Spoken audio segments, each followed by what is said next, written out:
First, the devil tempted Jesus when his body was famished with food. But of course, Jesus could not be tempted. And then the devil threw scripture at Jesus. And this is one thing I want everybody to know. The devil threw scripture at Jesus. This is something that I'm just going to stop and say one more time. The devil threw scripture at Jesus. There are people, sometimes holier than thou people, who are going to throw scripture at people to hurt them. There are holier than thou people that will throw scripture at people to hurt them. How do we know that? Even the devil did it.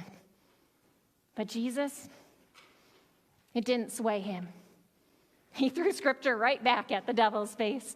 And then the devil offered Jesus power. This is something that's really interesting because power, I think, honestly, is one of the few things that can tempt people more than ever, because whether or not we realize it, so often people want more power. In whatever way it is in their own little worlds, a lot of people can be tempted by more and more power, but that temptation did not work on Jesus. The devil tried to tempt Jesus. And do you want to know why the devil tried to tempt Jesus? The devil tried to tempt Jesus because he didn't want Jesus to teach us about God's redeeming love, because he didn't want Jesus to battle death and win, because he didn't want Jesus to set us free away from evil's grasp. The devil didn't want Jesus to succeed, but Jesus couldn't be stopped. He couldn't be tempted.